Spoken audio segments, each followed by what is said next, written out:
Hello friends, आज मैं आप लोगों के सामने जो हमारा जेनेटिक्स एंड प्लांट ब्रीडिंग के नेट एंड ARS में सिलेबस दिया गया है उसका जो सेकंड टॉपिक है सेल स्ट्रक्चर एंड डिवीजन, उसको मैं डिस्कस करने जा रही हूँ। और मैं एक चीज़ और बता देना चाहती हूँ कि जैसे मैंने अगर वीडियो अपलोड किया है शॉर्ट्स में, तो हम सबको पता होता है कि शॉर्ट्स में ओनली 3 मिनट्स के ही आते हैं। तो जो पूरा वीडियो है वो आप हमारे वीडियो डिस्क्रिप्शन में जाके देख सकते हैं। ओके, तो जो मैंने इम्पॉर्टेंट पॉइंट्स है उसको मैंने नोट आउट कर लिया है और मैं सिर्फ उसी को डिस्कस करूँगी ताकि हमारा टाइम भी ज़्यादा वेस्ट ना हो और हमें हमारा प्रिपरेशन भी अच्छे से हो जाए। तो ये as we know cell is the structural and functional unit of all living organisms except virus and RBC are बालूशाही shape and the size of cell ranges from 0.2 to 5 micron. Number of cells in bacteria 1 and human beings 6 into 10 to the power 12. And एक important चीज़ है, ये बहुत बार questions भी पूछा गया कि animal cells lack cell wall and chloroplast while centrioles are not found in the plant cell. ये हम लोग को याद रखना चाहिए। RBC in animals are devoid of nuclei. Cell wall plant cells, cell wall के बारे में अब मैं डिस्कस करने जा रही हूँ। Plant cells are surrounded by non living and rigid coat called cell wall. The cell wall of differentiated cell में क्या होता है, 3 डिस्टिंक्ट पार्ट्स में होता है। The cell wall of a differentiated cell has the following 3 distinct parts: middle lamella, primary cell wall and secondary cell wall. अब जो हमारा फर्स्ट पार्ट जो फॉर्म होता है सेल वॉल में, middle lamella. In middle lamella the wall of contiguous immediate neighbour cells are joined by middle lamella and middle lamella is mainly composed of pectin। और उसमें जो केमिकल्स होते हैं elements वो Ca2+ and Mg2+ salts। Adhesion of the walls of contiguous cells is primarily dependent on the presence of Ca2+ and Mg2+ ion in the middle lamella। Cellulose is characteristically absent from middle lamella। Middle lamella में जो है cellulose absent रहता है। अब ये जो हम देखना चाह रहे हैं कि ये हम देख सकते हैं कि देखिए मिडिल लैमेला हमारा दोनों secondary wall and primary wall को कनेक्ट कर रहा है, ठीक है।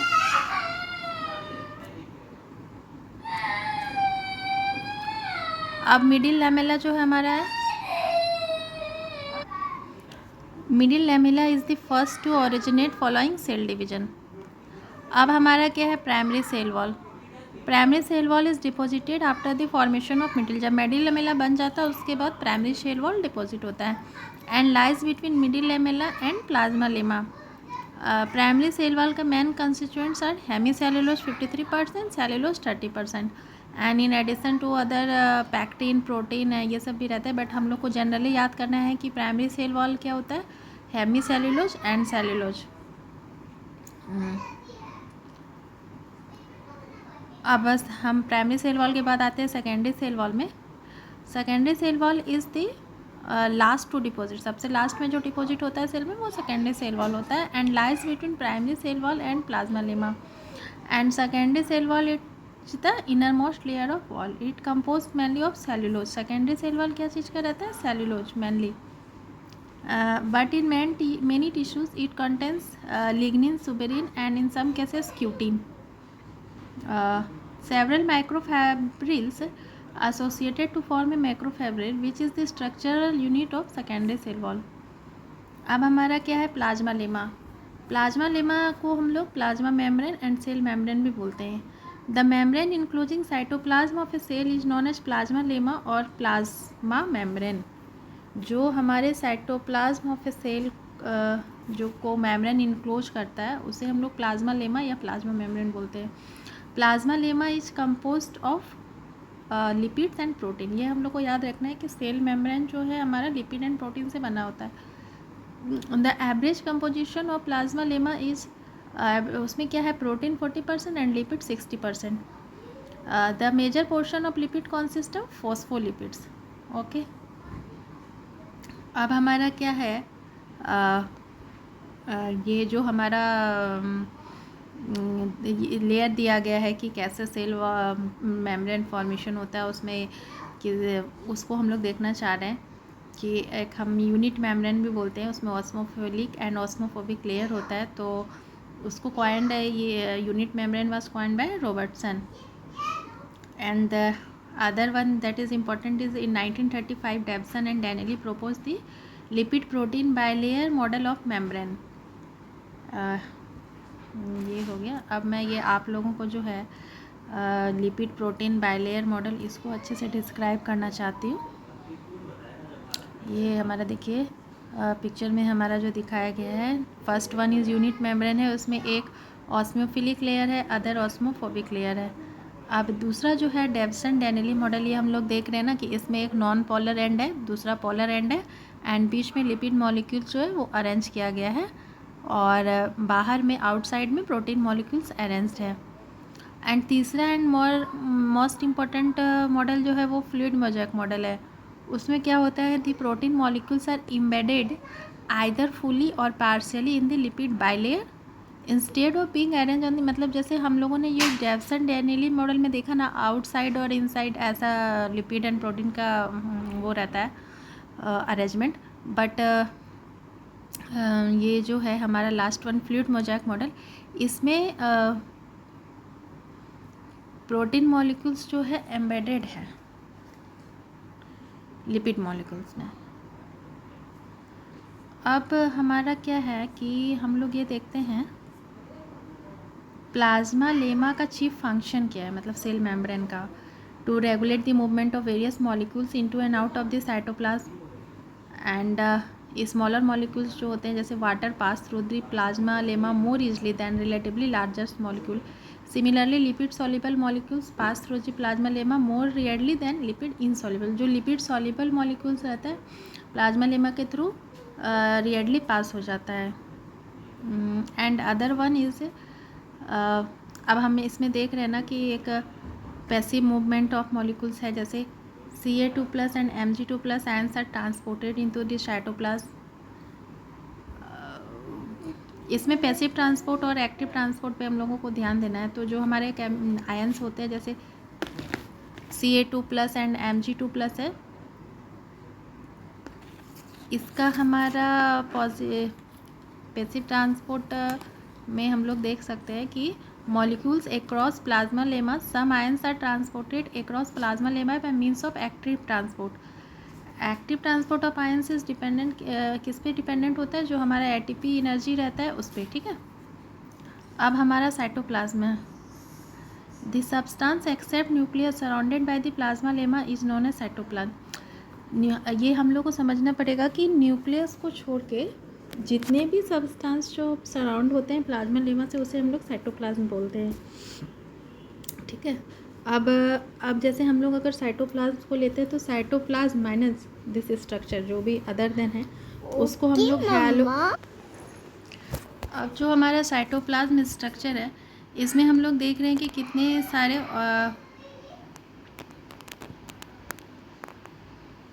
स्ट्रक्चर्स होते हैं। Endoplasmic reticulum, ribosomes, Golgi bodies, lysosomes, sphaerosomes, vacuoles, centrioles in animals only, microtubules, mitochondria and plastid. Plastids क्या होता है, in green plants only. And of this mitochondria and plastid content DNA the genetic material. अब out of this क्या होता है कि सिर्फ mitochondria and plastids में डीएनए रहता है, जेनेटिक मटेरियल। अब हमारा जो पहला है एंडोप्लाज्मिक रेटिकुलम, इसको हम लोग एक बार थ्रू आउट ले लेते हैं। Endoplasmic reticulum consist of 3 types of element, vesicles, tubules and सिस्टर्न्स।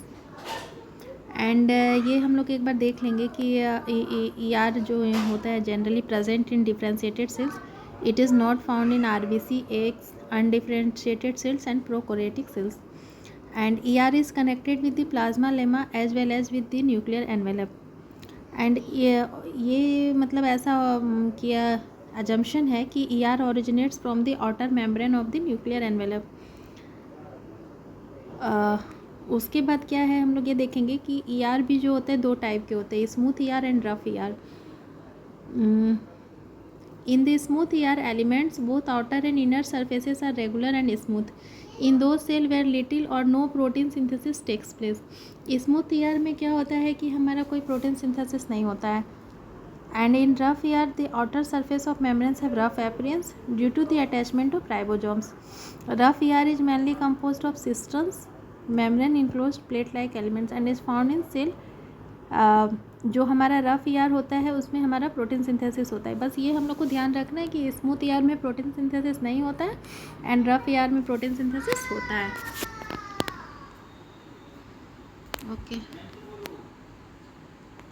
अब नेक्स्ट जो हमारा है एक बार अब ribosomes as we know ribosomes is very important. तो ribosomes are particles of about 200 angstrom. Ribosomes contain RNA and protein. Ribosomes are attached to the outer surface of ER membranes. This converts smooth ER. अब देखिए ribosomes का क्या properties है, function है कि it changes smooth ER elements into rough ER. But सब ribosomes are present in the haloplasm unattached to any membrane. On the basis of their sedimentation rate, ribosomes are classified into the following three groups. 80S जो होते हैं वो animal में होते हैं and 80S plant ribosomes में होते हैं. उसके बाद जो 70S eukaryotic organelle, mitochondria and plastid. अब एक बार हम लोग यूकैरियोटिक एंड प्रोकैरियोटिक सेल में स्ट्रक्चरल डिफरेंसेस क्या है ये हम लोग जान लेते हैं. यूकैरियोटिक सेल में the nucleus in enclosed by 2 concentric unit membrane, and the prokaryotic cell, the region containing chromosome is not surrounded by membrane. DNA is complexed with histone and non-histone protein to form chromatin. And other differences is DNA is complexed with histone and non-histone protein to form chromatin fibers. And in prokaryotic cell, DNA is naked and not complexed with histone. In eukaryotic, cytoplasm contains several membranous structure, endoplasmic reticulum, Golgi bodies, lysosomes. Prokaryotic cytoplasm does not have ER. Other differences, eukaryotic cell contains mitochondria, which are the sites of oxidative phosphorylation. And prokaryotic cell mitochondria are absent. Oxidative phosphorylation is associated with plasma lemma. And other one is all green plants have typical chloroplast, which have typical grana. Prokaryotic में chloroplast are not found. Blue green algae. अब the most one important जो है कि prokaryotic eukaryotic में ribosomes 80S size होता है and prokaryotic में 70S होता है. Spindle fibres are associated with the movement of chromosomes. Spindle fibres are absent in prokaryotic. Chromosomes ends are attached to the nuclear membrane. Prokaryotic chromosomes are attached to plasma lemma. And the most important is the most of the ribosomes are attached to endoplasmic reticulum. Some ribosomes are free in the cytoplasm. And इसमें prokaryotic में all ribosomes are free. Eukaryotic nucleolus is present in the nucleus. Prokaryotic में nucleolus absent. एक बार आप लोग इसको आराम से देख लेंगे, ये मैंने एक थ्रू आउट बता दिया है. अब हमारा एक बार मैं ये देख लेती हूँ सेडिमेंटेशन. जैसे 70S राइबोसोम है तो उसका जब लो mg का होता है तो 30 एंड 40 सेल यूनिट में डिवाइड हो जाता है. अब क्या है उसके बाद अब हमारा जो नेक्स्ट स्ट्रक्चर है Golgi bodies. It consist of 2 to 7 flat cistern stacked close to each other. And other one is Golgi bodies originate from ER elements. Golgi body functions as packaging plants of the cell. Man इसका function जो है ये है. अब ये हमारा other structure lysosomes. अब जो लाइजोसोम्स हम लोग देख रहे हैं इसमें 2 टाइप्स के होते हैं, primary lysosomes and secondary lysosomes. Primary lysosomes का फंक्शन क्या है? Only hydrolytic enzymes. Secondary lysosomes को हम लोग रेसिडुअल उसमें रेसिडुअल बॉडीज़ भी होते हैं सेकेंडरी लाइजोसोम्स में and hydrolytic enzyme plus food material. Okay, ये हम लोग को ध्यान में रखना है. And primary lysosomes are produce by Golgi bodies and ये तो मैंने आप लोगों को बता दिया है. Thus the function of lysosomes is digestion, lysis of food particles and microorganisms ingested. Thus, the function of lysosomes is digestion, lysis of food particles and microorganisms ingested by cell, and also to cause autolysis of the cell. तो एक बार हम लोग ये देख सकते हैं कि lysosomes का एक और फंक्शन है ऑटोलिसिस ऑफ द सेल. अब स्पेरोजोम्स जो हमारा है वो उसको this is the lipid storage body and diameter होते हैं 0.5 to 1. एंड स्पेरोजोम्स में क्या होता है 98% लिपिड होता है. Sphaerosomes are found in plant cells only, they do not occur in animal and prokaryotic cells. Sphaerosomes functions in lipid storage. ये हो गया. अब हमारा जो नेक्स्ट है स्ट्रक्चर है सेल स्ट्रक्चर वो वैक्यूल है. इसमें जो एक हमारा हमेशा क्वेश्चन पूछा जाता है प्लांट सेल में have one or more vacuoles of variable size and the material content in the vacuole is refer to as cell sap. Cell sap is relatively less dense than the surrounding cytoplasm, and cell sap contains sugar, salts, protein, phenols. This is the important. Vacuoles are surrounded by a unit membrane. This membrane is referred to as tonoplasm. अब हमारा क्या है next one centriole. Centriole भी बहुत important है, इससे कई बार questions आए हैं. सेंट्रियोल सिलेंड्रिकल, ये देखिए नीचे दिया हुआ है, सिलेंड्रिकल स्ट्रक्चर्स होते हैं and 1200 to 1500 angstrom diameter. Centrioles are the main important thing about centriole is centrioles are confined to animal cells and are not found in plant cells. ये ही हम लोग को याद रखना है about centrioles. And other one is electron micrographs of transverse section of centriole reveals 9 fibrils arranged as the periphery of centriole. अब जो हमारा नेक्स्ट स्ट्रक्चर है, अब ये सेंट्रियोल के लिए देखिए बताया गया है 9 फिब्रिल्स रहते हैं, व्हील ऑफ बुलॉक कार्ट रहते हैं. And in animal cell centrioles are involved in the organisation of spindle apparatus. This is the important thing about centriole. And in both plant and animal cell centriole serve as the basal body of flagella. Other one is microtubules. Microtubules also constitute the fibers of spindle apparatus. Mitochondria. अब other one is जो है हमारा mitochondria है. Mitochondria the term mitochondria जो है हमारा दो इससे बना हुआ है. द टर्म माइटोकॉन्ड्रिया का फंक्शन क्या है. Mitos means thread plus chondrion granule was first used by Benda in 1897. Other one, mitochondria contains protein 70%, lipid 25 to 30%, and RNA 1%, DNA less than 1%. Mitochondria infolded at several places. The infolds of inner membrane are known as cristae, and the inner membrane is known as matrix. Mitochondrial membranes may show one of the following three ultrastructure. अब देखिए mitochondria में हम देख रहे हैं membrane organisation है, cross bar structure and पर coated structure. This is the structure of mitochondria. एक चीज़ मैं आप लोगों को दिखाना चाहती हूँ. The most important thing about mitochondria is the inner membrane is composed of numerous identical units referred to as oxysomes, and in oxysomes is capable of complete जो electron transport जो होता है as well as oxidative phospho. Mitochondrial matrix में हमारा main चीज़ क्या है कि this contains enzymes for the oxidation of amino acids and fatty acids and the enzymes of Krebs cycle. Okay. And एक चीज़ मैं और बताना चाहती हूँ माइटोकॉन्ड्रिया का कि each mitochondrion contains several copies of ring shaped DNA molecules. And mitochondria content ribosomes. अगर जहाँ राइबोसोम्स है वहाँ हम लोग जान रहे हैं कि प्रोटीन फॉर्मेशन होगा एंड इलेक्ट्रॉन ट्रांसपोर्ट भी होता है, ऑक्सीडेटिव फॉस्फोराइलेशन. ये सब हम लोग को अबाउट माइटोकॉन्ड्रिया याद रखना है. Other one is chloroplast. अब हमारा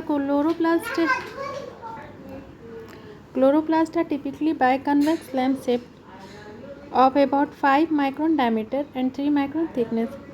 An average cell may have 20 to 40 chloroplasts, but some algae Chlamydomonas have a single cell chloroplast. अब क्लोरोप्लास्ट में हमारा क्या है, chloroplast are enclosed by 2 concentric membranes each being about 50 angstrom thick. The membrane free space enclosed by these two membrane is referred to as stroma. Stroma में 40 to 80 ग्राना होता है हमारा। अब ये देखिए वर्ड,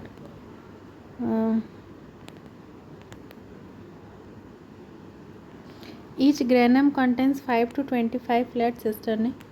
एंड जो हमारा ये है the stroma grana and stroma lamellae appear to be composed of several thousand identical units called quantasomes. अब एक वन इम्पॉर्टेंट चीज़ about chloroplast is chloroplast contain ribosomes and transfer RNA and the several copies of ring shaped DNA molecules are present in the stroma of each chloroplast।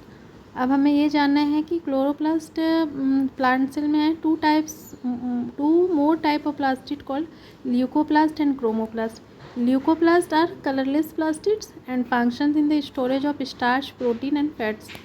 Chromoplast on the other, chromoplast क्या है, leucoplast storage plastid है and colourless है।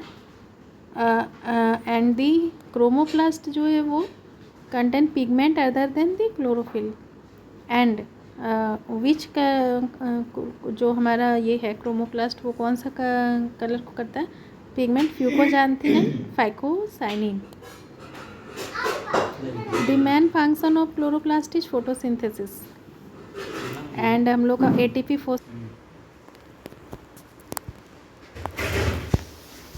Nucleus take very. अब हम लोग nucleus के बारे में जो पढ़ने जा रहे हैं, nucleus is the storehouse of almost all the genetic information needed for the functioning of cell organism.